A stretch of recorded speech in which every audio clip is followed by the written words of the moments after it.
جب حضرت آدم علیہ السلام کی آنکھ کھلی تو ان کے سامنے روشنیوں سے بھری ایک جنت تھی، ایسی جنت جس میں نہ دکھ تھا، نہ بھوک، نہ پیاس، صرف سکون، خوشبو اور اللہ کی رحمت۔ اللہ تعالیٰ نے فرمایا، اے آدم، تم اور تمہاری بیوی جنت میں رہو، جہاں سے چاہو کھاؤ، مگر اس درخت کے قریب مت جانا۔ پھر اللہ نے حضرت آدم علیہ السلام کو نیند میں ڈالا اور ان کی ایک پسلی سے حوا علیہ السلام کو پیدا فرمایا۔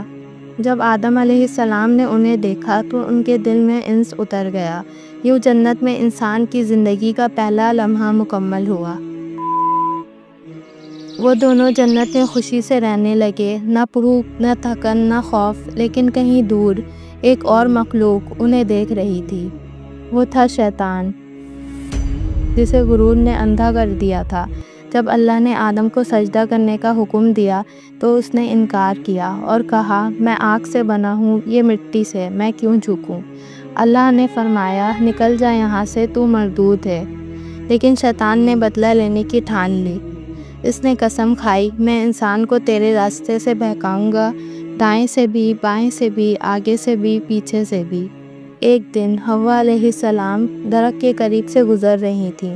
شیطان نے ان کے دل میں وسوسہ ڈالا، کیا میں تمہیں ہمیشہ کی بادشاہی کا رستہ نہ بتاؤں؟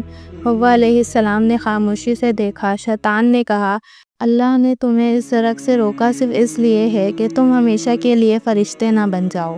حوا نے سوچا، شاید یہ واقعی کوئی راز ہو، شاید اللہ نے صرف آزمانے کے لیے روکا ہو۔ پھر آدم علیہ السلام نے بھی وہ پھل چکھ لیا، اور جیسے ہی چکھا جنت کی روشنی بدل گئی، لباس نور اٹھ گیا اور دونوں شرمندگی سے چھپنے لگے۔ وہ گڑ گڑانے لگے، اے ہمارے رب، ہم نے اپنی جانوں پر ظلم کیا، اگر تو ہمیں معاف نہ کرے تو ہم نقصان اٹھانے والوں میں سے ہوں گے۔ اللہ نے ان کی توبہ قبول کی، مگر فرمایا، اب تم زمین پر اتر جاؤ، وہاں تم رہو گے اور ایک وقت آئے گا جب تم واپس میرے پاس لوٹو گے۔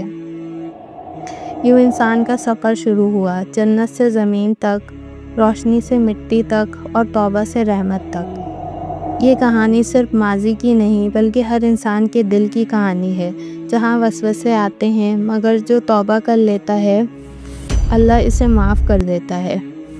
شیطان تمہیں گرا سکتا ہے، مگر تمہاری توبہ تمہیں دوبارہ اٹھا سکتی ہے۔ اطاعت میں عزت ہے اور نافرمانی میں زوال۔